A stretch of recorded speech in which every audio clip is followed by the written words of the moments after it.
but do not make it obvious. Like I said earlier, do not have punch and then have this hand down here. That's stupid. Okay.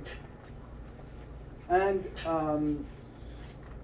yeah, and then there's other stuff, of course, and there's pads we're going to be doing with each other, and we're going to group ourselves in threes for the pads and stuff. And it's perfect that we have 9 students, which is awesome for participants. So, just wait for Mike. And I'm not going to assign anybody, any volunteers to start with teaching the stance. I'll start. You'll start? Yep. So, can I have you here, Willie? Absolutely. And all the students and the class members over there? Over, Yeah, just facing him. Yeah, just here. Yeah, just facing him like this. That was here. Yeah, I know. He's so Face. good. I've seen him twice, man. There's a rat. Yeah, awesome, man. I love how you open it. That was some fun stuff. It's not huge at all. You can't even skip. There's no room for skipping. Okay, you are the teacher, my friend, and you're going to. These are all new students. They don't even know nothing about boxing. Gentlemen, welcome to class. So, I'm Coach Willie. I'm going to start with the basic boxing stance. So, coaching at an MMA gym, I coach my stances a little bit differently. I don't care if you want to go a little bit more side face, but still have a little bit of a gap here. Shoulders, feet shoulder width wide this way. Slight turn in each foot. Arms resting on your rib cage with your hands up, or if you do some kickboxing as well, you might want to square up your stance a little bit so that you can easily check leg kicks. I know we're boxing, but I coach boxing. That's fine. That's fine. And it doesn't hurt to square up sometimes. So let's rest our elbows on our rib cages so that we can have our hands up here and stay in this nice magic rectangle. So I'm asking as a student. I'll be Yes. part of the class as well. Sure. So Yeah, and anybody that has questions, feel free to fire. Coach, I want to know how you got into that stance. Like, what did you do? Like, I'm just curious. Basically, I get into the most athletic position I can, meaning I feel like if someone wants to come and push me from the front, I can easily catch myself on my other foot, or if someone is going to push me from the back, I can still catch myself. I'm always balanced, and I call it having Z's in the knees a little bit. Yes, sorry. I was told in gym class in high school the athletic position is square.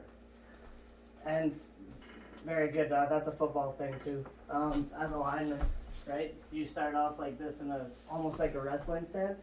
And again, if you're an MMA fighter, it doesn't hurt to be a little more square. But as a boxer, you want to have a little more of a distance between your feet this way, so that you can push off each foot and easily get back to your stance. So coming back to our stance, when we come out of our stance at all, we always move our outside foot of the way we're going first, so that we can come back to our stance. If I move this foot first, I instantly am out of my stance, right? So if we're gonna progress forward, we're gonna push off our back foot and reach with our front. That way we constantly come back to our stance. If we go backwards, we're gonna do the exact same thing. We're gonna reach and push, reach and push. If we wanna move to our right side, reach and push. And honestly, the less your feet come up, like the better. We want to kind of glide. We want to almost move like crabs. That way we're always nice and balanced in an attack position or defense position. So the way I like to work my stance and movement is just by doing box drills. So together, I'm going to face the same way as you guys. And I know we don't have a ton of room here, fellas, but let's just do a little bit of a box drill. That way we can make sure that we're always in our stance. So we're going to move forward, reach and push, keeping those elbows on our rib cage, hands high. So backwards, we're going to reach and push, reach and push. Now if we want to go left, same thing, reach and push, always maintaining that stance. May I interrupt? Is it okay if I take pictures? Sure. Go ahead. Everybody's okay with it? Absolutely. And to the right, gentlemen, we're going to reach and push, reach and push. And again, what happens if I move my inside foot? I'm instantly out of my stance, right? So let's reach and push just for a couple more seconds here. And to the other side. And front to back. Let's go frontwards. Are you sure everybody's doing this right? I can see Calvin. I can see Calvin coming out of the stance a little bit. What's he doing wrong? Well, he's almost sword fighting where his back foot's kind of like his toes are like lined up with his heels, so he's instantly not balanced. Why is it wrong for him to do that? Because if I throw any punches at him, he's almost defenseless because He's off balance. he's right? off balance. Yeah. If I get him to move either, and then he just moved his inside foot first, and you could see how instantly he comes out of his stance. So Big no. That's basically what you're saying and what I observe is whichever foot is leading, that's the direction you go first, Absolutely. right? So And you reach with that foot as you're pushing. That way you always come back to your stance. And that's what I have for stance, gentlemen. thank you. Now can anybody add to that? Yeah, please. To that stance thing? Sure, I can Keep going. add to it. I've had like 9 or 10 different boxing instructors now, like of 2 different clubs, so Yep. I can really pull from what Willie teaches or Perfect. what Brent teaches, Yep. or Byron and different guys like that. So I really like the idea of having a line such as if we all face this way and we have that line here in between both feet, gives you kind of a benchmark, so the toe is touching this line and the heel is touching that line. Sort of similar how Willie has a little bit of a wider stance, I think. Yep. So I do like that reference point for a beginner. Mm-hmm. So I think in boxing they'll that call it too. like a heel-toe Yeah. alignment. Yep. Yeah, so I like having that line and how instructors will use that line as a reference point, especially for beginners. You see how they can sort of reference that and then do the box drill like Willie was doing. Yep. So, yeah, that was great. Awesome, Yeah. thanks, sir. Anybody else? Another way of getting it? There's a couple of different ways that I was taught as well. Originally, when Tony Pimentel taught me, so basically what he did was 90 degrees on the heel, 90 degrees on the toe, 90 degrees on the heel, and 45 degrees on the toe should line you up properly. Okay, you can use that with your students. Of course, you can do it both ways. There's another way, and I learned that one there in Ottawa when I was there. And we kind of lucky for us that we have squares for this. So you use this as a guideline for one on one corner and the other one on the other corner, and that should be. So if you can visualize, if you don't have the squares, visualize a square. Have your forward foot on one corner and the other one kitty corner. So that should line you up pretty darn close. So in your stance, when you're in your stance, you didn't say it, but you showed it, and that's to maintain your balance in your stance. Okay, so, and another thing that I would add as well, for example, and he did it again, but he didn't explain it. So basically when he moves forward, if he moves forward with 6 inches with his forward foot, he moves forward 6 inches with his back. And a lot of new boxers have a tendency to go 6 and then they'll go 12 with this one here, end up with a short stance. And then that way they're, like you said, like Calvin when he was doing the crossovers and that, they're just not centered. And you have to maintain your center of gravity all the time. Yes? I have actually, it's from Willie's old coach who used to coach me boxing as well a little bit, that I have stolen and use it a lot for setting up your hands and elbows. He would start here and he would say, he wasn't as worried about the feet, he'd say, drop your strong side back really well, but then he said, hang your arms so your elbows are on your rib cage. Yep. Don't move your elbows. Lift your fist, and now you gotta keep your elbows where they are. Move the rest of your body, tuck in until your cheekbones are behind your knuckles. And that was like a good way to, instead of, you get the beginners that are Yeah, like this. yeah. So he's like, just really like hang here, elbows don't move, and then tuck in behind it. Dude, you're one step ahead of it. That was the next one. That was, yeah, well, that's the one I would use. You were going there next. You knew I was going there next. So yeah, that is the next one. So anything else with the footwork? So another thing too, when you do partner up with when you teach them, is for example, Jude and I come here, get into your fighting stance. So when you do a movement thing, so when you're coming forward, have one of your students have his, the guy that's leading, for example, have his arm out like this, whether it's a fist or anything else. So when you're pivoting, the guy has to follow. He has to follow your arm every single time. I mean, this is all about distance. It's about gauging your distance. So even if you're close enough to be able to close to his chest, so when I move forward, he's got to move back quicker. So this way. So that's part of the footwork thing, okay? So something to keep in mind.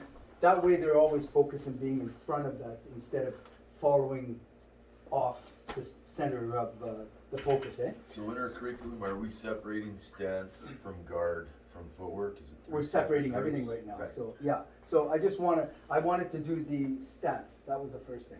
The footwork he incorporated, I was gonna get somebody else to do that, but that's okay. That's Sorry, cool, just the man. only reason I do that is because if It's- your but it's footwork's normal. dog shit, then you don't go back to your stance, and then, you know what I mean, they're kind of, to me, they're the same thing. Your footwork has to get you back to your stance. So. Yeah, absolutely, yeah. Anybody else got anything to add to the footwork thing? It's pretty basic. In my opinion, as soon as you start adding footwork into your stance kind of changes. You get some transitory stances between some of the more solid Can positions. you show what you mean? Well, for example, and it's not necessarily boxing related, but if we did use an example, like the one that I used yesterday, there's that this one. momentary spot right there where, Yeah. where you might be sliding up on your jab, right? Yeah. Well, this is like a transitory stance, but it's not an actual stance, right? Correct. So I'm loaded in my stance.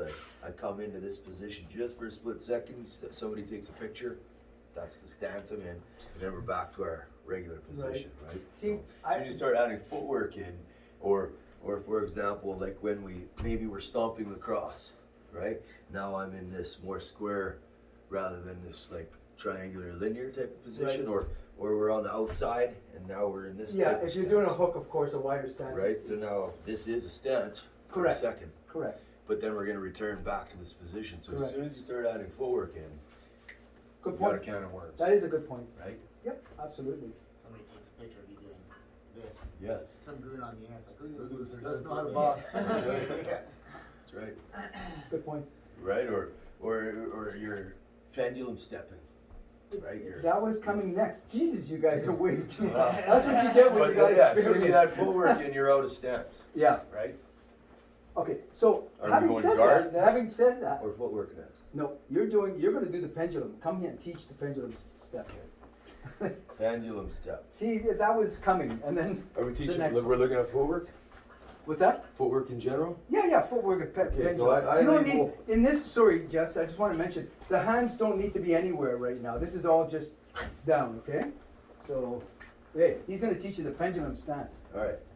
Pendulum stance. or Pendulum footwork. pendulum footwork. Yeah. So before pendulum footwork, we kind of have to look at just, you guys might have different labels for what your footwork is. I use this as a step if I'm widening my stance. I use this as a slide if I'm narrowing my stance. So step slide into the direction that we're going. So if I'm moving left, I'm step sliding left. If I'm moving right, I'm step sliding right. If I'm moving back, I'm stepping with the foot nearest the direction that I'm going.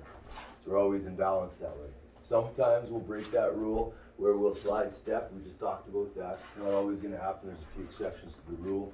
And you might break those rules in order to kind of throw your opponent off a little bit, right? When I move with the same distance between my feet, I call that a hop. So the distance between my feet don't change, right? Everybody knows a switch step, right?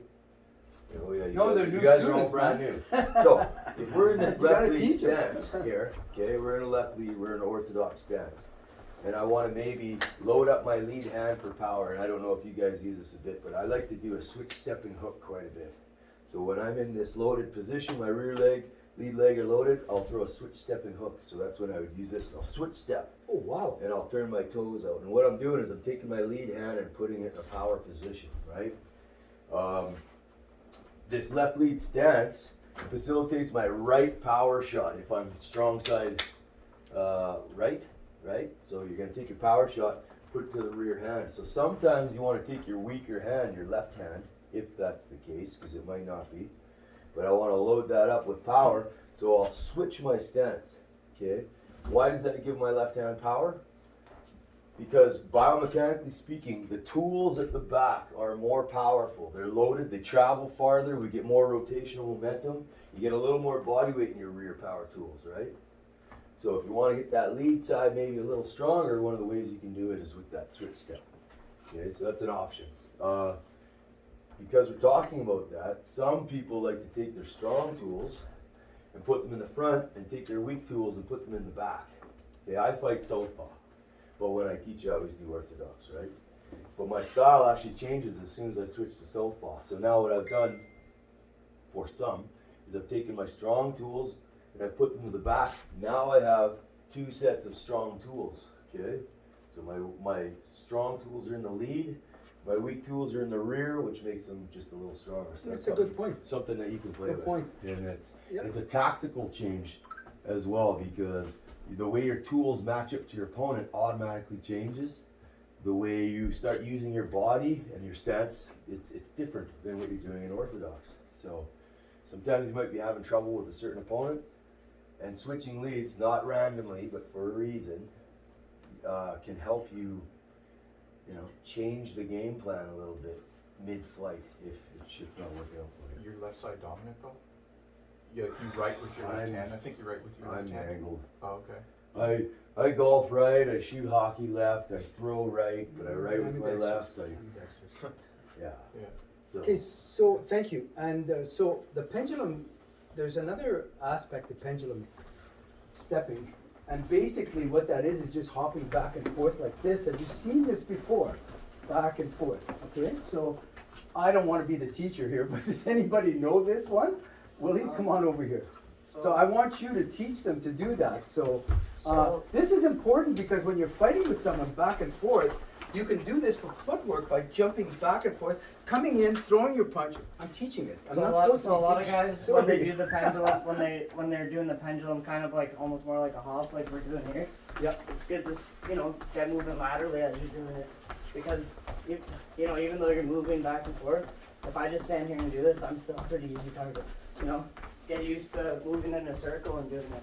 And sometimes you don't want us to have a consistent hop. Sometimes you want to do like 2 forward, 1 back.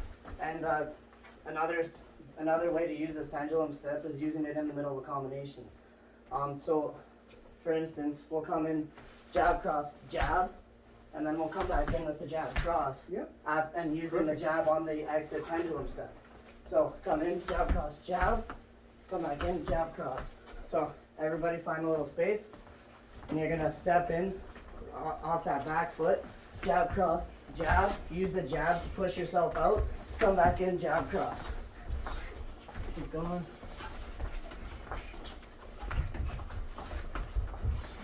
So Jude, after we come in like this and land our last cross, we use that jab to push ourselves out. There you go. Let's keep Perfect. going, people. Excellent, Willie. That's awesome. Are they all doing it right, Willie? Mostly, I'm trying to keep track of everybody. Everyone looks like they're doing pretty awesome.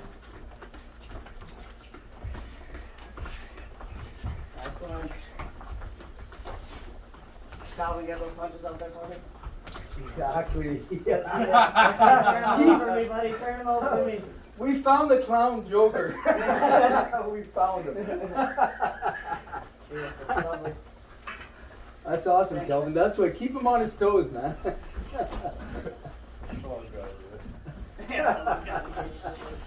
That's awesome. You guys are doing great so far. This is awesome. And everybody's got to get a shot at teaching, okay? So, Another thing you can do on this one too, which works out really cool, guys, is you can start taking angles with it too. Jab, cross, jab, jab, cross.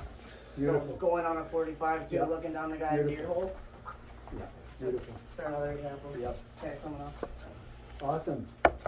So we've done quite a bit of the footwork nicely. So, since you, I'm over here, Brent.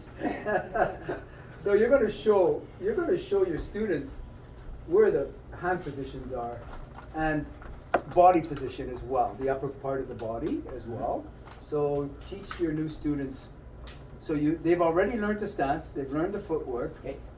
So So when we're in our stance, we want to make sure that we're always centered. So we want our shoulders over our hips, over our knees, over our feet, more or less. We never want to be leaning with all our weight on that front foot where we're losing balance. We always want to be nice and centered as much as we can. And that goes hand in hand with the footwork. When we go one direction or another, we're not stepping way out. We're trying to keep everything on top of each other right here. Now, our body, we don't want to be standing up tall. And we want to make ourselves a big target. We want to kind of be making ourselves a small target. So that might be a couple things. That might be a really angled shoulder, so a narrower target.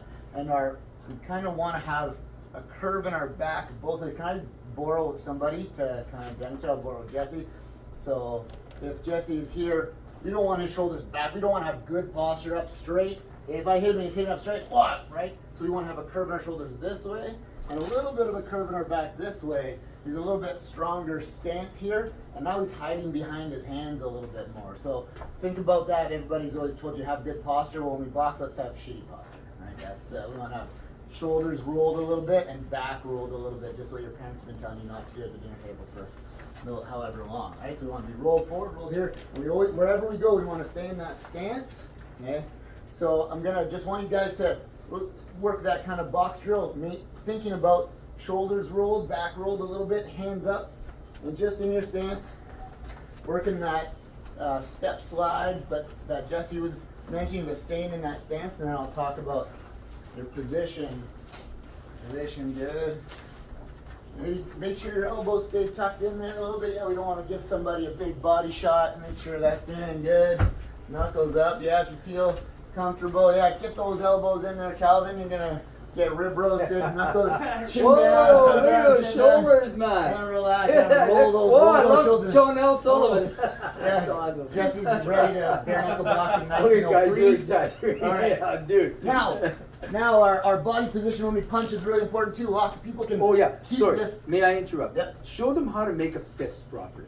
Oh yeah. So people, this is kind of important. You don't want to break your thumbs, anything like that. So we don't roll our thumb inside here. We want to make sure fingers, thumb over top. And we don't want to, when we're in our stance, we don't want to have our wrist this way when we hit breaking our wrist, but same, we don't want to be over committed this way. You want to turn your punch over so there's maybe a slight downward bend, but you don't want it to be like this, so when you hit it, it folds over. So thumb over fingers, slight downward bend, but I've seen, especially for some reason, kids in their stance kind of tend to do this for some reason. So Where are the positions of the hands? Are they this way, this way, this way? So I always say, if you think of your hands like two swinging doors and your thumbs are the hinges, you want to just close the door and leave it open a crack. Right there, right? If we open the doors, we're gonna get punched with straight punches, and you'll see people box like this. We don't want to leave that open. So when we're boxing, sometimes I'll walk around to people and I'll just say, close the door, close the door. If there just means they're too much, so just close those two swinging doors together and leave them open just a crack right there. So that's Well, students do that and go and check and make sure that they're done. all right. Here's Everybody your moving students. around. Good. Roll Make those sure that everyone shoulders is where in. their hands are where they're supposed to Good, be. good. I would close those doors a little bit. Yeah, you don't want to. Oh yeah. Let's straighten the wrists out and close them. I don't want to be able to. There we go. There we go. Good. Keep that lead hand up. Good. Yep. Pinkies kind of facing each other a little bit. Keep those doors closed. When you're satisfied, move on to the next. Good. Looks good, guys. So now when we punch, we're gonna go over. We haven't gone over. You got just the positioning of What were you of the going to do body. next? What were you going to do next? Well, you had said like kind of position of your body when you punch. Right. Okay, Yeah. so I'm not gonna get too technical in the jab and the cross. Maybe I'll leave that for No, that's for somebody else. somebody else. Yeah. But when we punch our body, we want to maintain that good body position. So we're hiding a little bit, right? Our shoulders are down, our back is rounded. We got our hands up. We're hiding behind our hands. When we punch, we don't want to come out of that stance. We want to hide behind that fist. So we're always keeping our head, our face behind our fist. So I think of trying to tuck your chin into your shoulder or tuck your nose into your bicep. So as you're throwing that punch, that'll kind of help you maintain that kind of tight position where I'm behind my hand. Yeah, so everybody, you can do it on the spot, or you can move. Not worry too much about the actual punch, but I just want you to be tucked behind your punch, with your nose behind your punch instead of way up over top of it. Why is that? Well, so it's kind of, as I'm executing some offense, I'm still staying protected. I'm thinking defense Perfect. at the same time Perfect. as well. Shoulders protecting that. Yeah, just tuck that head in behind your punch. Don't turn it over too much, just a little bit past vertical, yeah. Anybody Make sure have that anything to hand add? comes straight back there, Jer, straight back. Anybody have anything to add to that? What Brent has taught already, as far as the stance and where the hand positions are? Anything to add? Everybody's good. Just like how he was saying with this in the wrist position, but even more important when you're punching.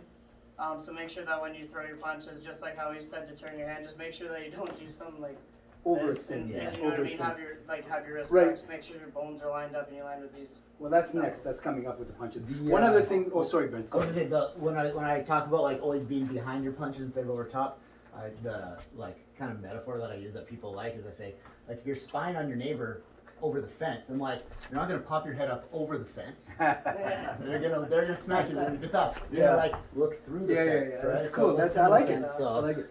One other thing too that I like to add as well with the kids is a lot of them have a tendency to they're too tight up here, way too tight up here like this in their stance.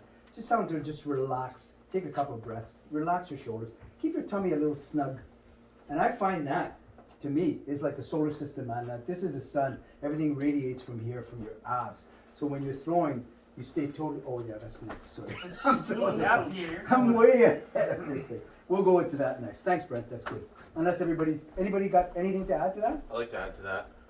When like positioning and stuff, I like to think of like looking down the barrel of a gun, Mhm. like a bow and arrow for your stance, Yep. and then same with the jab. Yeah, keep that. But like, yeah, just looking like that. Interesting. So, I never heard yeah. that one either. That's Wow, interesting. Makes me feel like Okay, so I've We're still got talking three. guard, What's that? guard still? Or is that what we're If looking at? if there's more to add, yeah. Is there more to add? I tend to use a framing arm a lot. Come on. So when I'm in my That's the stance, idea. guys, Teach us all, man. if I'm trying to keep a guy a little further back, and you kind of just hinted at it, I use a framing arm quite a bit. And that'll Oh, okay. stop guys from bridging the gap on me quite a bit. And Interesting. later on, it comes in offensively, so we get a guy throwing a cross at us. We can cut that line pretty easy. Same with the jab when we throw our own cross. Interesting. But I use that framing arm quite a bit, and it really can piss And you a lot can of guys gauge, off. and you can gauge from there as well, eh? It gives you just a bit more distance. Yep. And it makes them try to bridge the gap a little harder, Yeah, and yeah, it right opens on. them up a little more. Anybody else use that? I mean, Yeah, I do. To Really? gauge just distance. Yep. I Yeah, can't I use keep absolutely. that hand out there. Yeah. No, I try to like the troop defense. I just don't come. I'm like able to like. I'm Right on. in position Yeah. for defense, and then I'm ready to go and counter. I'm like you. I'm like a false southpaw. Like so, with fighting orthodox, it's always Yeah. here, that framing right? arm Like is yeah, that. exactly. Yeah. Sort of thing. But. Right on. What about any pivoting for footwork? We kind of We glazed haven't done the over that. pivoting, but that's a really good idea. Can I get somebody else though? Because I gotta get everybody teaching. You wanna do the pivot? Sure. Okay, come on. Everybody's gotta get a shot at this stuff here. We still got the punches, we still got the parry, we got the, whatever. Okay, go. Show us how to pivot, teacher. All right. So obviously, loaded in your fighting stance. First and foremost, protecting yourself, and basically, how you want to pivot is you just turn right. Yeah. Is that how it is? You're the teacher, man. You're teaching your students. Come on, dude. I'm brain fart. So yeah, so basically you want to just make sure that you're turning kind of your hip and kind of like your leg, I guess. And you just want to make sure that you're turning at an angle. I don't know my angles too much because I was sucking ass at math. So this is basically what I do. I just do like a 90 kind of degrees. So, if I may interrupt, so if he's fighting a southpaw. Do you still pivot the same way, same direction? I think in You're general, fighting a you have southpaw? two main pivots. Correct. Right, so if I'm in an orthodox stance versus a left lead stance, and I want to pivot 90 degrees to the left, it doesn't matter what stance I'm in. If I'm in a left lead stance and I want to move 90 degrees to this side, which against an orthodox opponent would be moving towards his power hand, okay? So you can run into issues circling to the left against somebody's right power hand if they're an orthodox fighter. Right. There are ways to get away with breaking that rule, but not in reference to my opponent's position. Let's just look at our own position. We'll worry about our opponent's relative position later. So this outside step can set you up defensively. You might use that as a slip, but what we're doing physically is we're just loading our position, and this back step pivot gets us around the corner, okay? So when I do it the other way, if I'm moving 90 degrees to the right, maybe outside of his lead hand, and we want to flank him and move to the outside and fire across, a lot of the time what I'll do is I'll do a rear outside step, but it actually becomes a step through is what I call it. So you guys might have a different name for when I step forward, so it's different than a switch step. I'm not stationary, I'm not floating on the spot. What I'm actually doing is there's a split second there where I'm switching leads. So what I'll do is I'll actually load my legs, I'll move over, and then when I'm firing my cross, I'm right back to my stance. So if I'm moving 90 degrees to the right, I'll load and I'll fire. And if I'm moving right or left, I still have a left-right or a right left that I can throw. So if I'm in my fighting stance, I'll outside step, back step, pivot into my hook cross. And you'll notice I turn my hand right over. I do that all the time. Jesse, if I may interrupt. Kelvin, can you be the opponent and let's see him perform that? So now if we have an opponent, okay, you guys have all seen Quentin Rampage, Any Jackson, Southpaws Chuck here? Liddell, right? Yeah. Right? What mistake did Chuck make when he moved towards the power side? So I'm about 1.5 feet from Kelvin's left toe here. If I move the same distance towards his other toe here, I'm right in range to eat this shot. So what I like to do when I'm moving to the power side is I'll make an increasing angle so that as I move to the outside, if he's firing that cross, and I'm going to use 90 instead of 45, you could just use 45, it's easier. But I'm at an increased angle, so I'm creating a little more range here, okay? That's one way. The other way would be to go under that hand as a reactive thing, but I'm being proactive here, okay? So if I'm moving to the left, I tend to move at a widening angle if I'm moving to the power side. What that does is it gets me outside the fighting measure, the reach where he can't hit me. Okay, I want to be as close to that fighting measure as possible without getting hit, but you know, there's some dangers moving, like we said, to the power side. This side's easy. You just move outside to the right, okay? So, good enough? Brent, can you? No, you're not done. No. Brent, Southpaw, over here. Now you're going with the Southpaw. Yeah. I know. Good. I know. It's So Southpaw basically is easier for me to move. There to you go. My left because Thanks. I'm moving forward. And what foot do we want to step with first when we're moving forward? Generally speaking, our lead leg. Okay. So against the Southpaw, because he's in that jab, we tend to want to be just slightly outside of that lead foot. Okay. If I'm just slightly inside, I might be running into some trouble here. Okay. So I'll tend to step to the outside. And what this also does is it puts him inside my power area here. Anything that starts becoming outside of that, I start to lose a bit of power in my shots. So when he fires that jab, we can get that outside step, back step into that hook cross, or reverse the punches. We'll come back, we'll load, and then fire a cross hook. So any piece of footwork you do, you can fire your left hand or your right hand, or you should be able to. Should be able to fire both hands with whatever footwork you're using, okay? When an orthodox fighter fights a southpaw fighter, either one of you should be trying to get your foot on the outside of their Outside opponent, position. right? And we know why. All of us know why that is. So just to remember that one as well. So when you're cutting across, hands up, right? So you don't get caught going in. Yeah. Okay. So those are the only other thing. And- Thank you, boys. and, well, making sure when you're going for your pivot, don't bring your leg Yeah. up. Like I see a lot of new Exactly. people who come in and they will take a big step, and then usually when they take that big step, generally I'll see them like cross step or out of position, not loaded into their fighting position. So you always want to make sure that Yeah, you're loaded for and some ready. reason, new people always take giant back steps. Yeah. It's like they'll go like you said, like 6 inches, and then like, whoa, and you're like, Yeah, whoa. so Yeah. just always make sure that you're in that fighting stance and making sure that you're always on your toes, keeping your form. It's not a bad idea too, periodically, if you can, to time a parry as you're going across it to drop their jab on. That's You right. know, as they're going, throws them off balance and everything else. That's right. Or any form of defense Correct. mixed with your footwork. Correct. Yeah. Okay, thanks, Kelvin. So next, I need somebody to teach the jab. Nick, do you want to teach a jab? Yeah, sure. No, you're doing your shoes. Blair, Sure. you can I'm teach. rocking my shoe. All right, so It was in, here's your students, It man. was in my They know the shoe, stance, they know the rock on it. movement, they know the footwork. So Okay. now you're going to teach, and they Teach also the know how to next put thing. their hands up. Okay, so Oh. we're going to work in our jab. So we'll get in our boxing stance, hands up, and what you'll do is you'll take a step, throw it out, bring it back. Meanwhile, keeping a bounce in your feet, so you can move around. Take a step, Sophie. keeping your stance. Make sure you bring, your back foot is staying and your forward foot is moving. Make sure they both move together. Okay, so They take have a to move step. together.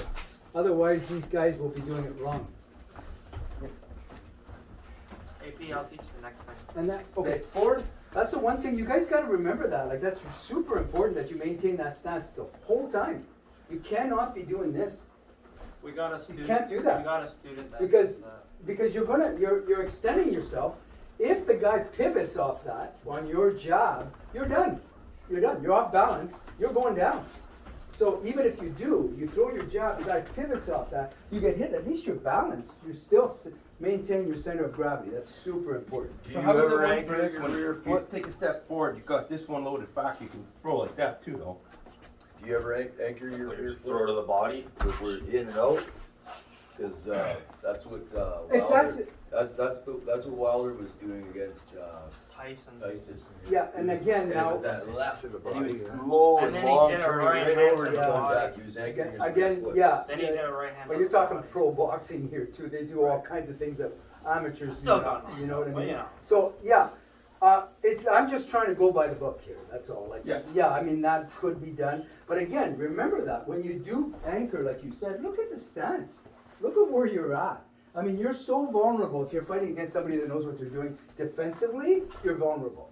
You miss that, you're done. You should go down with a nice hook off of that. Eh? So I don't recommend you do that, but I mean, yeah, you're going to end up doing it anyway. But so when you teach your students, especially you're talking beginners here. You're talking about brand new students here. So you teach them properly right from the start. And then after that, if they want to adapt that later, that's cool. You know what I mean? So remember that. Don't forget, these are all new students, okay? So I know you guys are all experienced and you've got all these other things that come into play, which is good. But like I said, it's all in stages, right? You have to do it in stages. So show it again. And make sure they do it right. Okay, so you're in your boxing stance.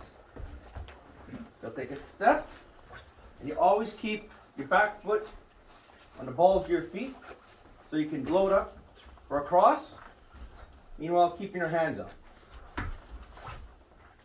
Calvin, you're dropping your hand too much. Okay. Why did I expect that? Do a lot of you guys keep your rear foot back when you're firing your cross? Or do I step you guys, I I, step almost I always try to stop my step cross. in. I try I to step almost in. always Sometimes do. I could do both. When but we I try stomp to the step jab, I tend to follow it up by just doing the same thing, stomping my cross. What that does is it keeps my hips and my shoulders in line with my knee here. Yeah. So we're talking about that balance. We're back in position, but I tend not to leave my rear leg back too much.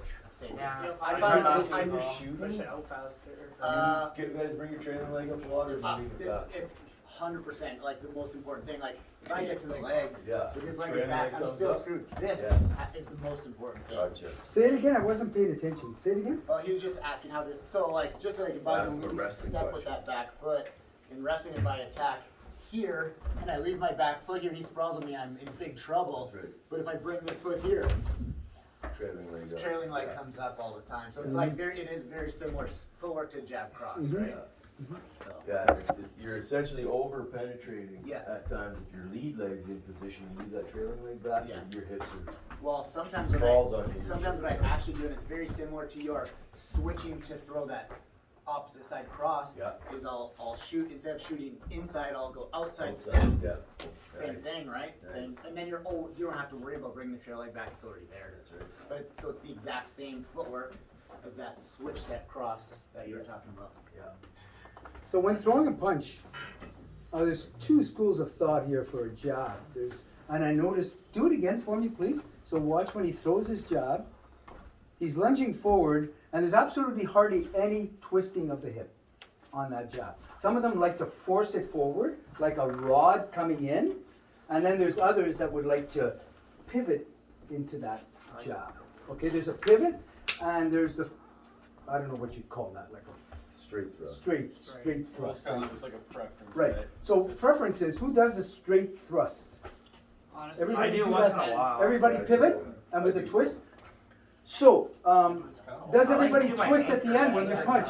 I Or don't you- always Oh, pivot. I'm the opposite. I go. You Yeah, just so- a straight yeah, so just- straight thrust. Yeah, okay. Yeah. I'm trying to make it out of habit to twist, but because Tyson was always told to screw his punches. Yep, that's what I was His talking punches about. through. If I'm So- throwing a power Yeah, jab, Tyson was like that. then I would. Okay. Really. So basically, this is what I teach my students as well. When I throw, I keep the shoulders relaxed, keep the tummy nice and tight. Step in. Once you stay relaxed, totally relaxed. I'll use you as an example right there, right here. So you stay totally relaxed until you get to right here, and then as soon as you make contact, it's a twist and a punch. But totally relaxed up to that point, what? You get speed out of that.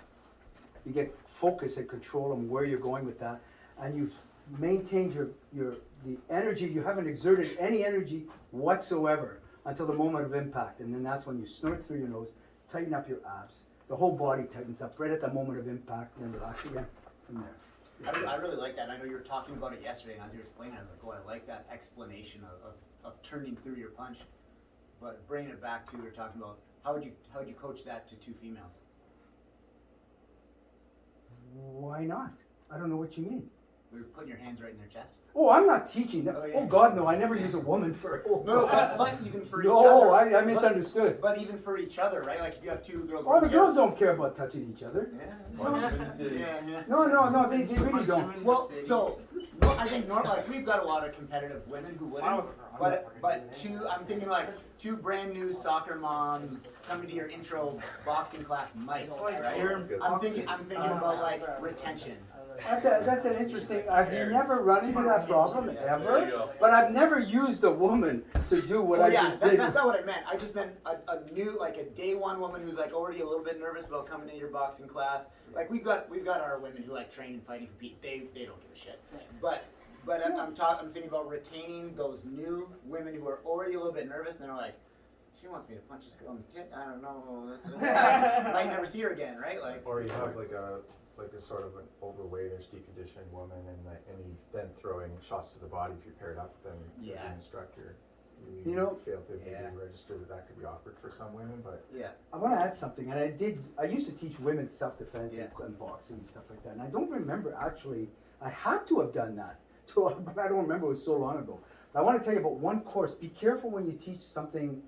I remember this one course, a women's boxing class that I taught, and it was a 10-week course. The last one I had them doing some light sparring. What a fucking mistake that was. Oh my God, there was this athletic, very athletic woman paired up with a woman with a lot of gung-ho. The athletic one just pounded her. That other girl just went fucking nuts. She attacked her, started pounding her like this. I stopped it. I goes, oh my God, you know where my mistake was? I let them go again. I love it. I love your style. I said, okay, you gotta learn to go. She did the exact same thing again, just pounded her. I said, oh fuck, I'll never make I'm that surprised mistake the other girl. again. Be very I got careful. a question for you. Yes. I noticed when you're throwing your jab, Yeah. you drop your lead foot first before you're landing your strike. Do you always do that? No, this is just like because I'm doing the step, bang. Gotcha. No, bang, it's at the same time, of course. Yeah. It's only because I'm doing it in steps, literally. So, Yeah, no. one thing I always try and teach my new students just about punching in general is that even your jab hand, there's still a bit of kinetic energy stored here, but like Jesse mentioned, your power tools are usually in the back, right? Yeah, so he's your- right. Yeah. So your kinetic energy is stored here predominantly, but there's still a little that you can release Oh, here. absolutely. And then you actually store more here. And then when you get to here, now you've just released it here and you've stored it back here. So each Yeah. time you do one of these movements, you're storing and releasing kinetic You're right. energy. You'll notice too that sometimes when you're punching, you're turning your head, exposing the left side of your jaw. And then when you throw the cross, you're turning your head, exposing the right side of your jaw. You gotta be careful of that. So predominantly, if you're smaller, you're gonna try to hit with your legs. You're gonna load your legs, you're gonna fire your jab, and you'll notice I turn my jab right over. Yeah. One of the reasons I like to do that is for this exact reason. What I'm doing is I'm turning and corkscrewing, I'm adding rotational momentum into the same amount of Yeah. space, I'm engaging way more Yeah. muscles, larger muscle groups, power, but it also, you'll notice, rolls my shoulder up, which hides that left side of my jaw. As long as my head, my forehead, my hairline, I'm looking through the top of my eyes, Yeah. is aimed at my opponent, because what can happen is if I pick my head up, or even not pick my head up, but turn my head, I'm wide open right here. I might have the right side of my jaw covered, but that left side of my jaw is wide open. There's an alleyway there. So when you're throwing your jab, or you're throwing your cross, make sure that that shoulder of the striking arm is protecting. And even more important than the striking arm is your defensive arm, the arm that isn't Totally. hitting. Everybody throws the left hook and drops the right hand. Everybody does that. And still. I equate it to parenting. You wouldn't leave a baby at home unattended. Don't leave your head unattended. Good point. As soon as one hand leaves, someone has to stay home with baby. I'm sure you know what I people in mean? my class are And so elbows tired in. of me saying, Yeah. Elbows in. 'Cause I you try see- to- You see a lot of guys will wing those elbows Yeah, up, with the- now their body's wide open. Yeah. So basic drills like stepping and jabbing, what we're doing, Perfect. you can cover a lot of bases, right? Your body's wide open, but you're not gonna cover all. So the elbow Cover that that whole other can side, guard, yeah. because it's not attacking, is gonna have to protect your body, okay? Correct. And I know not everybody likes to turn that hand right over, but I do. So Because I don't throw my jab. Well, so, I mean, I'll probe with my jab, and I like to make it look different every time. But when I'm landing that lead, I'm looking to put you on your ass. right? and while you should, I mean, unless you're setting up your power shot, you know, like the lead the head That is my over power shot. towards. No, I mean the other. I mean, if you're leading that, you're trying to lead that head over this way, so you can. So that was your job, dude. He did it for you. Sorry. That's okay. So no. Finish up. What I want you to do is get your students to do that, the job, and then you go around and correct and make sure that it's done. Okay, so we're gonna work on our jab for the next little bit there. Proper boxing stance, hands tucked in, step out. Just a job. Just a jab. Just a job, guys. Okay, now go around and look at your students. Make sure that they're doing it correctly. Like Jesse says, make sure that the Don't jaw is step forward, covered. Calvin. Don't. You're not Superman Do, punching. do I not like get more power if I just? Well, it's your first day. We'll work out for you, Speedy. I don't know. I think it's your first day. There's always one, you know, in every class. Whoa, look at this Don't bring up dude. your right foot. Put you off balance. And no power. For your backhand. Jude, breathe a little more. When Hand you're before foot satisfied. principle, right, guys? What's that? Hand before foot principle. If I want to apply weight to that target, if I'm hitting them, and my weight goes into the floor before I hit them, I'm transferring all my power into the floor. We want to put it into our opponent's head. Interesting. Now, I disagree with that. I disagree, and I'll tell you why I disagree. Because the power comes from stability. Okay, so when you're coming in, and if you land this before you've landed there, there's no power. But you notice that you transfer all your weight onto your left leg. No, what? We're No, keeping our weight 50-50. My weight is still pushing off the floor with my do right your leg. punch again. Oh, right there. My weight is on my evenly distributed, but I'm pushing off my right leg. You see all of my weight, body weight's being applied to that target. When I'm here, my weight's 50-50. So I load my rear Yep, leg just yep. a bit, and I can fire that jab, and my weight is in the target coming off of the floor from my right leg. But you suggested that you hit before you land.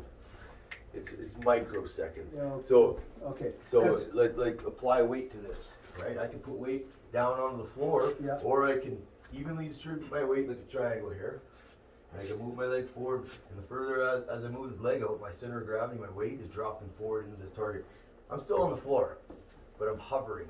My weight is being applied to this target. Interesting. If I start pushing the weight onto this floor here, my energy is going down here. It's not going into the target.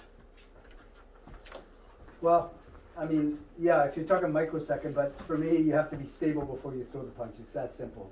Really, if you can time it so they're both there at the same time, bang, then you're stable and hitting at the same time with that pivot. So that's really touchy. That's, you know, so anyway, that's how I was taught. That's what I believe that anyway. So a lot of people that jump, I've seen fighters come in, they hit and then they land right after. There's nothing behind that punch. There's absolutely nothing behind it. But timed perfectly together, that works. Okay? That takes work. That's not easy to do. You know, I mean, that's somebody that knows what they're doing and has been at it for quite a while. So, good enough. Thank you, Okay, sir. Thanks, class. Oh, the teacher thanks his students. All right, yeah, you're doing next. What are we doing? Just across. Just the cross? Yeah. Okay. Alright, so the cross, you get your stance, right? In your boxing stance. So always when I do the cross, you know, line up my, you know, hands are in tight, everything. I pivot across and back. Pivot. Give them some pointers. And Just then a when- pivot. And then when you like want to step in on an opponent, like, you know, you jab and you step in with the right hand. Jab, step in. Oh no, you don't want your foot to be like that. You're gonna break it, yo. You want it to be stable on the ground. You don't want to be like that because you can break your ankle. You don't want to overextend it, so you just want to this, keep it stable. If you do that, you can probably most likely break your ankle. So if you keep it on the ground like this, stable, you know, get your stance and have bam, full extension, bam, and then jab, boom, you can set that up. So why do we turn the back foot? Turn the back foot for power, you know, so when you're jabbing your opponent, right, and then you want to set the right hand up, you full pivot and full turn, so you get from your pivoting, you get the full power on your punch. You should pose with when you finished your punch, so everybody can see where your shoulders visually, are, yeah. where your chin is. Right there. The chin's tucked in. Now, another thing too that we didn't mention about the punch, guys, when you teach them to punch, do they extend all the way when they throw the punch? I like Like to the extend arm my hand. fully extended? I always have slight. I always like to, I don't know, I like to always Something we extend. didn't mention, there should be a slight bend in your punch. That is correct. Something I forgot as well. Yeah, There should be a not slight. locking out. Yeah, it'll lock out, and you can guys, you can hyper extend your punch. So make sure your students pretty know much, that. I guess if you wanted to say like specifically, you're going for your max extension, but without locking out. Yeah. Because the further, like at the furthest point that you can land the punch is where you're gonna have the most kinetic energy. That's why I fully. And the other thing that we So didn't to get mention max is, extension, is it just your arm? It's not. It's taking that cross foot with you like you were doing. Taking that cross foot with you so you're not reaching from back here, right? Like when you jab, take that cross foot with you and push off that back foot just like he's doing. yep, exactly. And like I And like what to about my say, opposite shoulder? What am I doing with my left shoulder? pull it back almost. Pull it back, Use bang. that action to kind of force your other one forward, right? I find sometimes when you teach that, I do teach that, but sometimes later, because I find sometimes people shorten their cross Yes. because they pull this Yeah. one back and they're like that. Yeah, I've instead seen of a couple like, students I do would that, say yeah. like try and it's not necessarily true, but I exaggerate and say try and get a straight line from your back shoulder to your fist, even though it's never really truly gonna happen. Because I just, especially if we're talking about beginners, if I say pull that shoulder back, I see this a lot, right? And you're like, Yeah. but Yeah, I've seen that a couple times. Yeah, Once I see shoulder position get good, I say use your knee as like almost picture it doing like a toss. Yeah. Like if When were gonna you toss raise someone, your heel, what is that doing to the rest of your body? When I raise my Yeah, heel. why are we raising our heel? Raising your heel, I don't know. I feel like when you're on your toes, you have like a little bit more.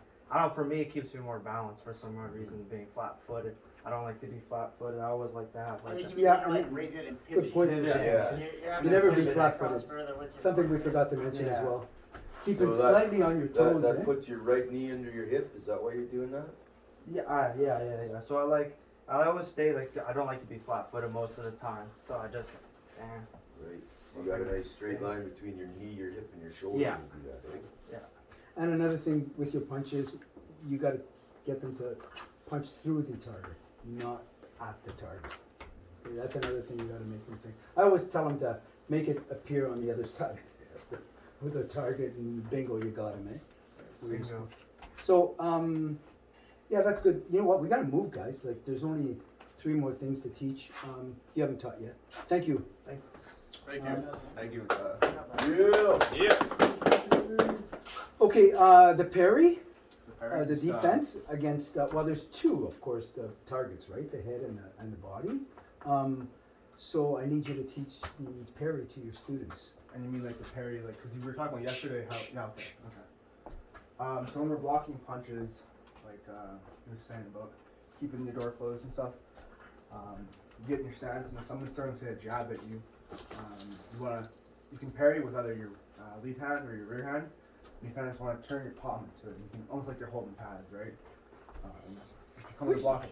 If I may interrupt, if you were to parry, when you do parry it off, somebody throws a jab at you, would you prefer to parry with your forward hand or your back hand? I'm Crosshand. curious. I like the cross hand. So if On Brandon the throws, southpaw, yeah. if he's this way, I'm going the same side. Okay. Because if he catches with the And other if side, he's throwing this way, if he catches with the other hand, I can throw right over top is what he's trying to I get. know. at. not that you can't do it, but I always like using. Your forward hand. same side. Everybody uses their forward hand for parrying? You as I like well? to use both. So, I think as a reference for engagement, if he's jabbing at me, this I call a straight engagement. And if I was to take my cross arm, so my left against my left, and I go outside, that would be a cross engagement. So sometimes, generally speaking, I'll stick to the outside. Guy throws a jab, I'll parry here. Guy throws a cross, I might, jab again, I might outside step and cross hand parry. So Okay. there's lots of different parries, Okay. man. Tons of parries. Yeah. But the Yeah. basic one is the straight engagement on the outside of their lead, or straight engagement on the outside of their rear. You were asking That's- like front hand or backhanded, kind of similar to what Jesse's saying. I don't think front or back. I think same side as what he's doing. So if he's throwing his jab, I'm here. If he's throwing his cross, I'm here. Just so that the second punch, I'm still kind of hand up for the second one. Instead of if I go cross, sometimes. And also when you're defense of any kind, doesn't matter. You have to be thinking counterpunch off that. Right. That's what you've always got to be thinking. Where's my counterpunch off that? Well, I have two different ones. I'll either go pop, pop, or pop. Yeah. Up straight through, so. And then, yeah, okay, that's cool. That's perfect. And I like what you guys just said. I like what you said about staying on the same side. Okay, that makes way more sense. Keep going. Thank you. Okay, just to practice the parries now and authority for a second. So I'll get you guys to pair up. So what is a parry? So a parry is when you block the incoming punch or you kind of intercept it, right? So if they're So throwing, a parry is a block?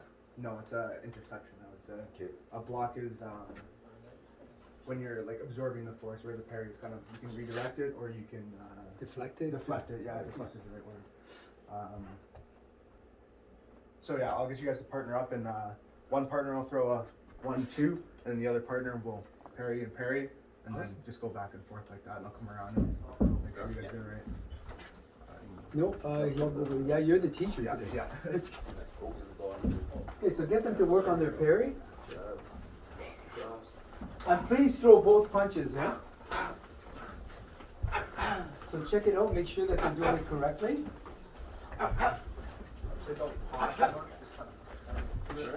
Oh, you're doing both, that's awesome. Am I almost like catching it? Yeah, almost like you're doing pad. You don't want to Oh wait, I'm messing up, eh? Yeah. I can sure see the experience here now. Yeah. It's like, this is so easy to teach, it's just crazy. You guys are teaching me. This is cool. Yeah. What are you parrying? Yeah, like if you threw your What jab. you're doing, I call it catch. Yeah, go ahead. Yeah, okay, so I'm not pairing. Yeah, I'm getting mixed up. Well, That's what I'm doing. guys, is catch. down there. everybody uses different Different terminology. situations. So if And I I'm don't coming like- in, I wouldn't carry you out here. no, So you'll do it and come in. oh, okay. So we could break the terminology down however you want. I have two groups of defense that I use. I use a defensive evasion where I'm defending and not making contact, bob, weave, slip, sidestep, elude, whatever. Mm-hmm. And then a form of defense where we are making contact. And parry fits into that defensive engagement category where you're making contact. But any defensive move that you're doing, in my opinion, your foot should be moving. So if I'm throwing a right cross or a jab, what am I doing? Moving your feet. I'm moving my feet. Why wouldn't I do that defensively? So if a guy's throwing that jab at me, I'm almost always gonna take a step. So if he's crossing at me, I'm gonna move my left with my left, I'll move my right with my right, okay? So don't just stand stationary and parry, although you can, all these rules can be broken. But learn the rules first before you break them. Mhm. So if he's jabbing, step. One extra thing that you're doing now is you're adding compound defense into your defense. So a guy jabs at me, and what if my parry screws up? What if I miss my contact point? Well, I've stepped. That small outside step not only moves me off of line of attack, but puts me at a perpendicular angle to attack, right? So if you're defending with your hands, step with your hands. So anytime you're doing a defensive movement, move your feet with the timing of your opponent. Yep, that's Yeah, awesome. make sure like when you're Awesome. doing your parry, and if you are flat-footed per se, and you're not really moving your feet, don't over-exaggerate that parry because it will over-exaggerate that parry. You're going That's out. And So making sure you're keeping it nice and tight, but always trying to stay moving, keeping your head moving. if your opponent knows that that's your defense, they'll fake it. That's right. They'll just stop it just before the parry goes in, and then bang. Well, can especially connect. for me, Nick, and Willie. Willie. So, like for smaller guys, I think it's really important for us, especially when we're going up against bigger guys, making sure that we're moving our feet, not getting caught in the I corner. like what you said though, that with the Yeah, the defensive feet, yeah, lateral that is movement good. side to side with Instead of steps, staying that's awesome. stationary. Makes and sense. And breathing with your defenses too. Yeah, Right. learning to breathe every time you get Absolutely. So That's another thing you gotta no teach your difference. students. Yeah. Don't hold your breath, man. You will That, die I in got no off time. when we had a kid that was going Hold his Uh, breath. that was like, almost passed out. I swear the kid was gonna pass out. It's like, They're no, done. take Another it. way of breaking some rules, right? Like in general, what we're gonna do is we're gonna cut the line. So that jab comes in, I wanna cut the line. Normally I'll turn my parry into an offensive move. But that's cool. not always the case, right? Sometimes that's not gonna work. Sometimes he's really putting pressure on you. And if you're able to maintain the fighting measure to the point where he's trying to hit you and your footwork's successful and you're doing a parry, you might want to over parry at certain times, right? So I might load up a right hook when he jabs at me and I might over parry, boom, and land that power shot. So what do I mean by over parry? Well, if he jabs at me and I cross the center line, right, I'm wide open here. If he just jab hooks with this left jab, left hook, boom, boom, he's combining that. He might set me up with that, right? So make sure that if you're over parrying, you're doing it on purpose. And you're saving yourself when you over parry by doing that footwork during that defensive movement anyways. So you're moving yourself to a safe position so that you can land that shot. You're not in the same spot you were when you initially engaged, right? Jesse, can we go back to what Nick and I were doing and how you You thought said- it was you more said of it was a a catch catch? versus Yeah. a parry? Yeah, So yeah. can you Okay, I'll do show it. maybe Nick? That what was he the same as in the book yesterday when I read the description. You know, like if Willie throws right. a jab, they were explaining this, and I was like, to me that's a catch. Yeah, It is. That's what It I was is a thinking. catch. I was But they like, called wait. it a block in the book, and I was like, That's right. No, Yeah. you're right. That's It's what I a was it's a thinking. catch. And it kind of is I a wa- subcategory of Yeah, a block, that- right? Or you are kind of force against force. But normally I tend to reference blocks as an inside position, right? Shelling is a form of block, but it's sort of its own thing, right? Shelling and catching are kind of 5 of the defensive engagements. You're making contact in your defense. You but- guys are amazing because that's coming up to that one there, the shelling. There's only 2 left. Okay, Catching. Jeremy. Yeah, you're- the catch. Thank you. Don't over parry. Step when you parry. Jeremy. Jeremy, you're next. Sure. So the catch now, you're going to teach the catch, and then obviously it's going to work out perfectly. You're last with the shelling up. Sure. Okay, the defensive. Well, it's perfect. So yeah, no, it works out. It works out absolutely perfect. And then we're gonna do pads, guys, and I don't know. Let me just look at the time. 10:30, man. We're doing good. Really good. Okay, dude, teach. Alright, so I think from what I gather, a parry is more of a deflection Yep. maneuver, and then the catch would be more of a catch where your hands are a little more inside and still in your guard, I think. Okay. So what Nick was doing was, you know, I'm The throwing the jab and he was catching same side. Yeah. So the parry would deflect that. So the catch is then Jesse's hands are staying in the same position and just simply catching that with the open glove. Yeah, and then so on the cross.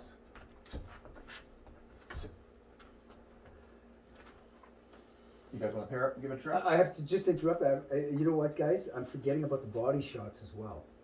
Okay, we had said it at the beginning, and I forgot to actually go ahead with that. But we can do that pretty darn quick with the body shot.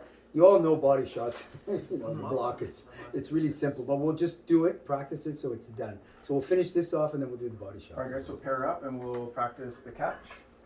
I was doing it earlier. When Pillsbury when doing you great. catch, Alright, well, guys, do you guys prefer to catch with a straight engagement off a jab or a cross engagement off a jab?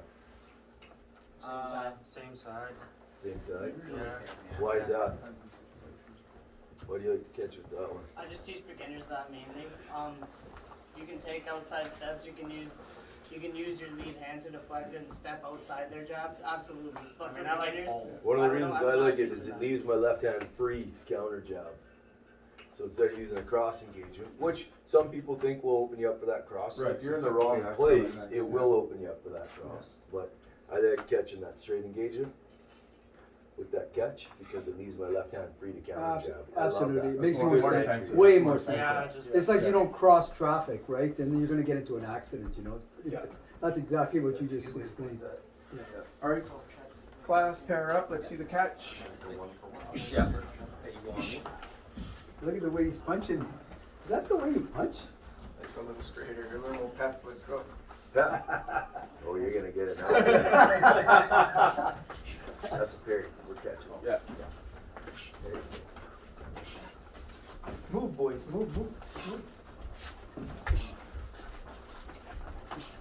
You're catching. I like it. He's catching off. Crossing with that thing, but that's okay. Both of them? Yeah. Okay. Wait, actually, wait. So wait. If I'm catching, I can turn around. Yep.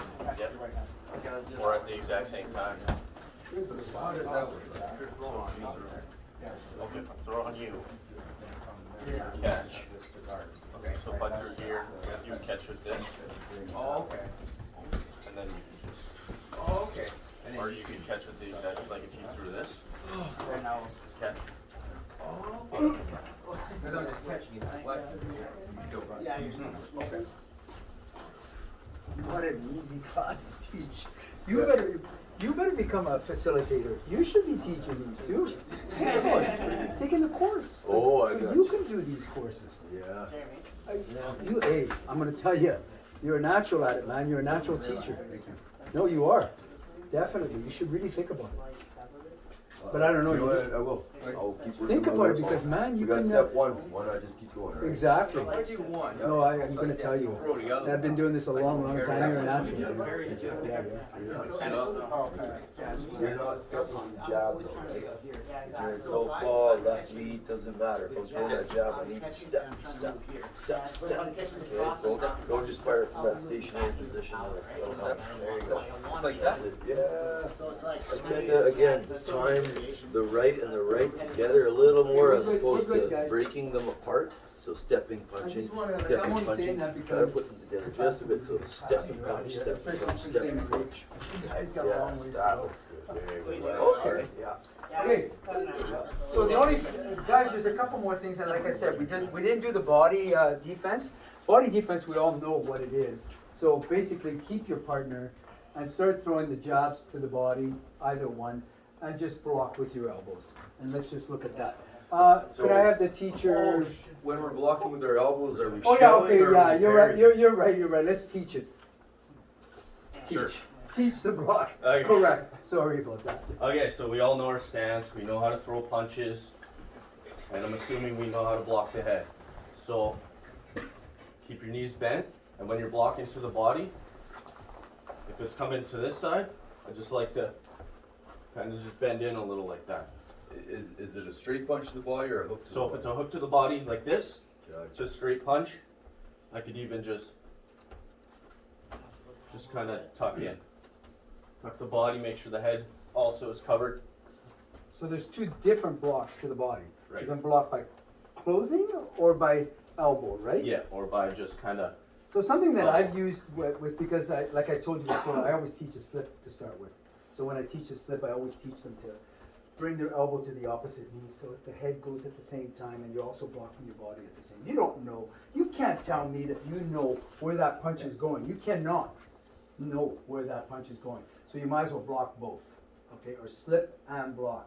So that's where you will incorporate that. So even if you're blocking with this side here, you're bringing that to the opposite knee. And the head goes with it and protect just below the eyes.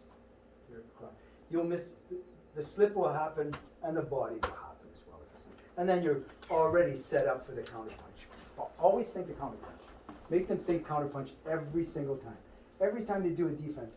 And the other thing, I'm going to add this, and I don't know if you guys do this with your fighters as well, but when you're being attacked, when you're doing the attacking, whether you throw 1 or 5 punches at your opponent, duck after your last punch.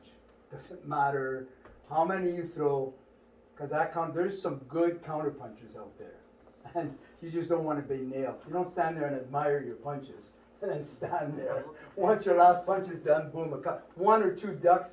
Once you've figured out your opponent, you'll see how they react, and that's called feeling out. We all know that, okay? Once you see how they react to something, then you adjust your fight plan from there, and your defensive skills. So Is that a custom auto trick, the ducking at the end of the combination? I don't know, man. I watched him last night. Is that what he does? Yeah. Is that what he does? Yeah, Yeah. it's something I've always done. Mike, where he's Yeah, skill. I mean, it's so After much. every combination, watch So, Mike. or, I You'll mean, duck. I was it watching makes it so last much night. sense. And there's Awesome. hardly any energy exerted off that, and you're definitely going to be evading. And, of course, teach them to keep their hands up when they duck. And look at your opponent. Don't be ducking like this. Don't be looking at your toes, man. But duck. Man, I got And some when nice you toes. lean forward for your duck, well, I know this is probably level 2, because I can't remember teaching. I've never taught it, but when I took it. But when you're ducking under, have them lean this way and their ass sticking out the same way, so you're staying balanced, not leaning like this. The way I teach straight slipping that I find helps the most is get people to throw a punch, and then get them to throw a punch without throwing the punch. Good. It's like the exact same motion. Yeah, absolutely, So if you yeah. can master these mechanics, Yeah. you can slip. And then to teach the underslip, we go, okay, we're gonna start with a straight slip, and then come under the fence. Yep. And Yep. just kind of Go break it weave into and simple. underslip? Yeah, just breaking it down into simple segments so that it's easier for new people to get. Because trying to Absolutely. throw it all at them at once, you know what I mean? So Yeah. get them to throw the punch without throwing the punch, then they're straight slipping. Once they Perfect. get good at that, then get them coming under the fence. I love that. I love that. That's awesome. That's good. Yeah, that's really, really good. I like that. Yeah, there's so many little knickknacks that every coach has that everybody can benefit from. You know, Well, that's and I one of the really coolest like. things my about favorite this is class custom is there's a couple model. guys with some pretty good knickknacks for us. So Yeah. I know I've certainly learned a Oh couple yeah, I've pretty learned a neat few things yeah. too. I knew I would. I knew I would. And I don't know if you guys all agree with me, but this dude should be taking the facilitator course. He's definitely geared for it. You know, you're a natural, man. Okay, so the only other thing, did you want to? Yeah, you're gonna have to get them to perform that. Sure. Okay, and the blocking and. Okay, go. Sure, we'll pair up and, yeah, one person jab, the other person defend. So are we defending the Yeah. straight to the body, or are we Just defending? defend the jab straight to the body. Okay. We're crunching down on that one? So yeah, pretend like you're slipping a punch as well as guarding your body. So, boom. Okay, so if I throw that straight at your body, throw me right there, Yeah. right? Okay. Okay. Oh, gotcha. I will come over from there. Sure. Go on me. Go ahead. Hey, when we're defending straight, I go like this. Then you're susceptible to hooks to the head. So make sure I would keep your fingers or your hands on your temples and just kind of, it's like a crunch and a turn. So you're So- slipping. I kind of like to crunching. keep mine tight. Yeah, if I Looking at my do this, and you open up there, Yep. are you not open out here for that cross, if you're over Then on it's the right? just, it's a slight boom like that. Gotcha. Yeah, but Right, so, there you go, nice. Yes. There it is. so hand's always up there. Yeah, left side of the jaw. They said we've been beating each other up for a decade now. Keep those hands on your really temples enjoyed this, and just kind of you know, I crunch. didn't know how bored I would be, just because you never know when you're sitting around listening to somebody talk. This has been awesome. I have to say, I haven't really. You know what? You guys do it so easy. Yeah, keep that hand up. Pretty unique group here, I think. I don't think most level ones. That hand up, Calvin. That temple. I wouldn't think. Oh, the last one was good. We were a few of them. I don't know about you guys, but against straight punches to the body, I tend to kind of look at it almost like a parry. Unless it comes straight in which case I can't move, I'll just Yeah. close my elbows. But if that left jab is coming to the body, I tend to, so go right to my body. I tend to use the straight engagement and move it in. If that cross And you're comes set up in, for the counter I punch, tend to right? go here. You're set up for the, Exactly, yeah, I'm set rolling. up for the counter. Exactly what you said. See? Yeah. Any of your I like that defensive too. moves are the exact same body mechanics as offense. Yeah. I didn't think So of it that if way. we're moving down the room, right, a real basic drill is the jab step, cross step, and you come back to square, jab step, cross step. But that's the exact same defensive position Oh, man. as it is offense. But that straight engagement, that body shot comes in, I tend to use my straight as opposed to tending to throw that jab in, as opposed to using my cross. For sure. Makes Right? more sense. Because I feel like I'm open for that right cross. So if that straight comes in, straight engagement, that cross comes in, straight Yeah, engagement. that's it it. just, they work well. Same Yeah, side, they same do. Doesn't side, overlap. right? That's Yeah. that's work. It's awesome. And then the hook to the body, right, that hook, left hook comes in. Again, like you said, you're not dropping your hand. We're Not magic we're rectangle. crunching down and loading on that side, and we're in the exact same Yeah. defensive position. And then It's boom, you're loading for an loading us for uppercut. offense, Or, that's yeah, right. You know, Jess, though, we didn't get to the hooks obviously in this course, but a tendency with a lot of beginners, for me, I find when you teach them to defend against the hook, to absorb it with their elbow, they tend to go the exact opposite. I don't know Yeah. why. They Yeah, tend a lot to of do our this students do and that. expose their side. Have Yeah, you noticed that? Yeah. Like, Yeah, it's weird. like you try to drill it, but naturally they tend to want to do this. It's almost like you Yeah. want to move away from I it. know Exactly. our Yeah. They're moving away. That's exactly correct. I find a lot of people get really crunchy. Yeah. You know what I mean? Yeah. Like they'll Yeah. try getting like Yeah. this, and it's like, oh, bud, just Yeah, throw it's the punch just, without there's the drilling. hip bone right there, my elbow shouldn't go any lower than that. Chin's down, crunch and load. You could turn that left heel out like you were to load that position. Now I can turn my right heel And out. you guys are all nice tucked into your stance. Yeah. Nobody can. So yeah, can get that and that gets to exactly the last thing we got to teach is the cover up on the defense. Okay, so I don't care if one volunteer wants to show how to actually cover up. Say you're stuck in the corner or you're stuck against the rope, how you should be positioning yourself and how you should be able So, to get if Put out some of gloves on for that one. Yeah, actually, that's a good point. So, 16-ounce gloves, obviously, nice and big. Protect Nice. your head a little bit. Nice. But we still have to move, right? Just because we get, you don't want to get used to relying on big 16-ounce gloves to not get hit with. So you need a partner that's going to be. Can you put some gloves on? Yeah.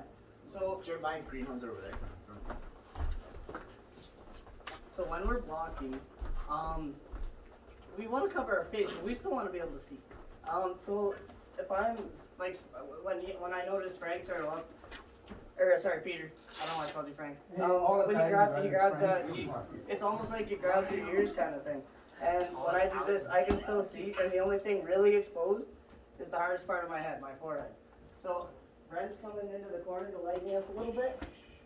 I'm gonna move like this, and I'm gonna make sure that I can still see. And even though mine's taking a little bit of impact, I'm blocking things. I can still see him. Now, if I'm blocking specifically to one side, like say he throws his jab or his hook, I'm gonna make sure that I can still, so you guys can kind of see what I'm doing here. I can still see over this peak of my elbow, but I'm blocking this side. What I don't want to do is this. Because now I can't see anything, and now I'm just gonna get lit up. So if I'm gonna do Brent's cross side now, again, I come across my body, this heel comes up a little bit. Sorry, Brent, go ahead, Brent. So I'm loaded like this, and then I can load up my own hook off that. So any basic block, you just don't want to cover your eyes. You want to protect your face, protect your body, stay in this magic rectangle. And again, like Jesse said, moving with each defensive movement doesn't hurt at all either. It's like chicken soup, it can't hurt anything. So Do you that, have a name for these moves that you're doing, whether they're straight or whether they're angular?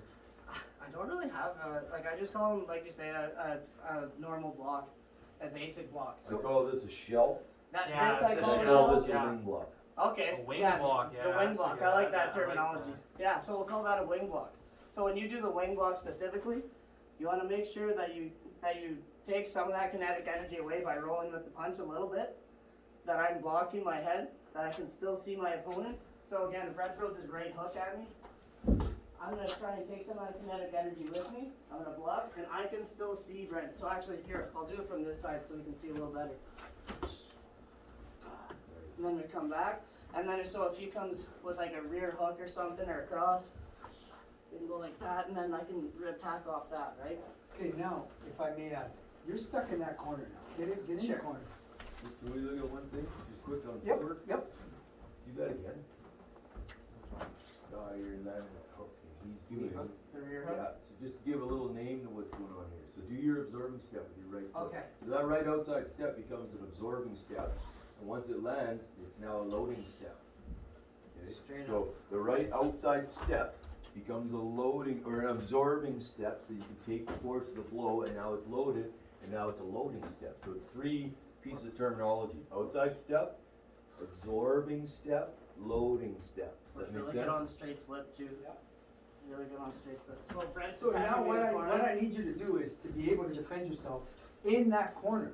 So now this dude is not just throwing one punch at you, He's throwing this guy is throwing multiple punches, and he's trying to hit you, he's trying to convince you to open up somewhere in there. So he's gonna be loading up. I wanna see how you protect yourself with that one. There you go. Okay, stop for a second. Yeah. Okay, stop for a second. Yeah. So go back again. What did you do to protect yourself from those multiple punches? How did you set up? I mean, first of all, you can't go swimming and not get wet. One got through and hit me on the nose a little bit. Again, I'm blocking here. There's nothing cute about it. He's trapped me in the corner. If you expect to not get hit at all, get out of the gym. You know what I mean? Prepare to like get a couple lancing blows. Try What not did to you get set- hit. What did you set up? How did you set up I to started evade as many punches as possible? moving your head off the center. Moving the head. Where were your hands? Where were your hands positioned and your elbows positioned when you were doing that? Right here. Right there? And you were looking at him the whole time, right? Through my gloves, right? Right. And also, like Jesse said, keep moving. Don't just. And I'm even using the turnbuckle a little bit to kind of. I'm using it to roll my back off of a little bit. Yeah. I'm using it as a defensive weapon right now. Again, your environment, like we talked about, what's all around you, use it. If you got turnbuckles to use, or I mean, the turnbuckles are better used than the ropes. The ropes you can kind of like fall through, Yeah. and that's no good for nothing. But if you're against this turnbuckle here, I can kind of use it to help my foot. So again, Brent's So coming let's see in. it again. He's lighting me up a little bit. And then try not to stay in that position. If you gotta clinch up, try and duck something, slip something, grab on. Ref's gonna come in and If break you it up. don't, if you can't grab on, how else do you get out of that corner? Punch your way out. Punch your way out? Or- Yeah, so what I'll try and do is I'll try and time something. So if I notice he's throwing a lot of left hands or a lot of right hands, either or, I might try and come off of one of them. So did you notice what he just did? Slept right under. What did he do when he just came out of that corner? He ducked under. Yeah. He ducked under to get, because most punchers punch to the head. Very few, well, you probably get at least a quarter of body punches to 3/4 head punches. I don't know why we're all headhunters. They're harder to hit the head than the body, you know what I mean? But that was exactly what I wanted you to do, and you did it. You ducked under and then you counter punched off that. So I would like you all to pair up and do exactly what they're doing. So you've got corners, find your partner, and I want to get your gloves on. Oh yeah. If you want to put headgear, that's your call. Mouth guards, that's your call. But I mean, your puncher is not going to be punching hard. Okay? That's you guys are not macho enough to do that. Punching me hard. I'm knocking your ass That out. was good. Really. You tired? You going to sleep? Unleash some of that energy from last night. And another thing too, which we did not do, is when you're going to pinch, don't be dropping your guard and pinching like this. Yeah, You're for gonna sure. get caught. You'll- Exactly. Yeah, and I'm doing this. Yeah, basically try and use like a slip to get in. So what Willie did, I would like that duplicated. I want to see the corner work, and then I want to see you grab, and I also want to see you duck underneath for the counter punch. Okay? So those three things.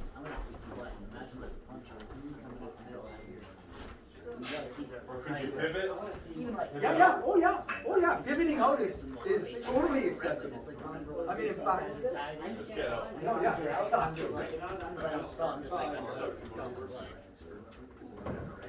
Exactly. Okay. Yeah, the main spikes his hand You guys are awesome, man. It's like the best class I've taught so far, man. I'm telling you. I love it. Okay, let's see how it goes. There you go, good. Good. There you go, and ducking under, perfect. You want to try the duck under now? Yeah, oh, yeah, who's it? Is there a teacher here? Yeah, my friend, you are the teacher. I'm the teacher. I'm the teacher. All right. Go So watch in that case, guys, Yeah. what's the initial mistake being made here? Getting put in the corner. Getting put in the corner. Yeah. Right? Yeah. So you're going to prevent all of these problems with proper ring generalship, which means as you get a guy circling around you, and he's moving laterally. So this lateral footwork that one of the second thing that we did today was moving side to side. Why are we moving side to side? Create angles, match our opponent's position. And in this case, we want to be able to cut this guy off, okay? Now, if we're able to cut him off and use this lateral movement to control where our position is in the ring, hopefully he's not going to do the same thing to us. So I'm moving left, I'm moving right. Now I've put myself into this silly position, and I'm going to run into a lot of trouble here, okay? When we're out in the open position, what's one of the good things that I can use my footwork for? What are we doing here? We're dictating range control. Oh, beautiful. So that distance control will become collapsed as this wedge happens, and now I'm stuck in that middle ground, right? Any time we're in the mid-range here, we're inside the fighting measure, the point where he can hit us, we're in trouble. Okay, what should we be doing if we're in that range? Trying to move to a better position. We should be attacking, Oh, attack. right? Yeah. What's the best defense? Attack into his attack. Okay, and preferably your defensive positioning while you're attacking is putting your head and your body in a safe place as you're landing your blows and putting him in a bad spot. But if all that fails and we end up in this corner, what are we going to do? We have a third option. We talked about this open position. We talked about this medium position. Shell up a little bit and then try and counterpunch. Shell up and bridge that gap. Now what? Can you hit me? No. He's got his arms. I can work my way back to where I want. Now we can cut the ring off again. Okay, whether he used to be that good, right? You get in trouble, you just smother the guy. Yes, Get it out. yeah. If you ever What is nail with a defense? liver shot or Oh, your yeah. bell rung, frickin' clinch. Survive that round, Yeah. right? Nothing So- worse than a liver shot. Should we get back in the corner? Yeah, Okay. please. Awesome. That's awesome, thanks, Jeff. Thanks, buddy.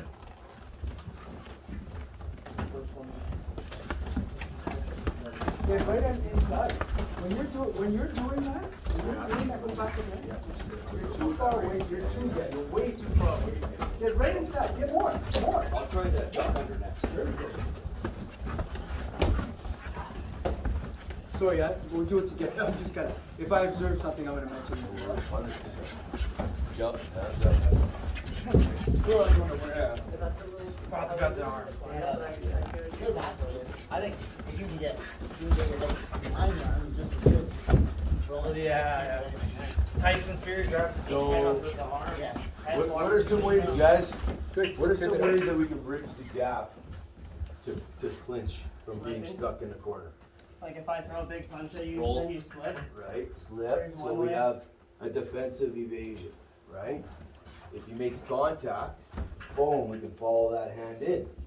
Okay, so that's a defensive engagement, right? Offensive engagement, boom, we jab in. He might have hit us 9 times already, but we got that one shot in the midst of that combination. We can follow that shot back into that clinch.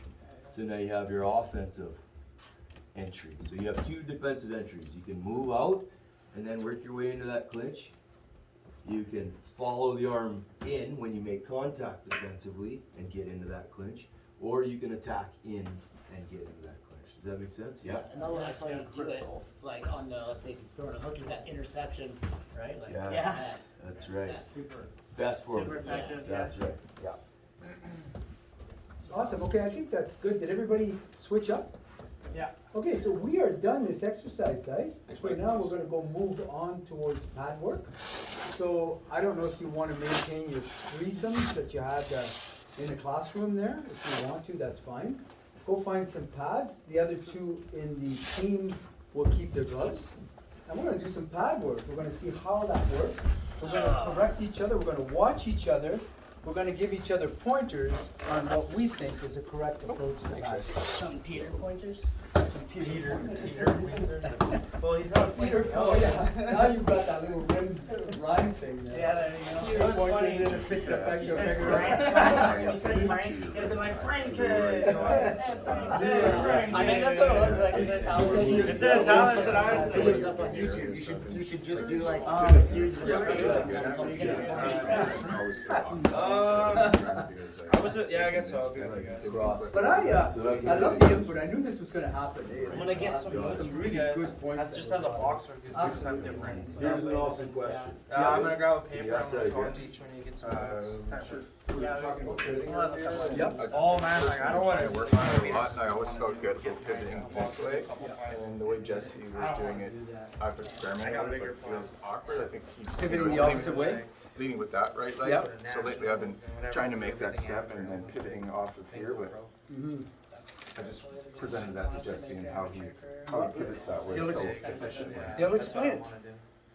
Do So you need if- an opponent in front of you to throw something? no, that's okay. If I have like a pylon right here, let's look at this intersecting point on these squares, okay? So if we're moving to the left, that's fairly easy. We're moving with the foot nearest the direction we're going. We're outside stepping, we're back step pivoting, and we're not over back step pivoting, right? Like we were talking about.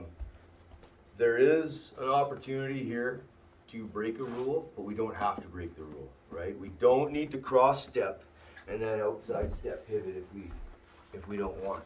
All we do to move, and you can do it as a 45 or a 90, is we just take an outside step with our rear foot and put your weight onto that leg.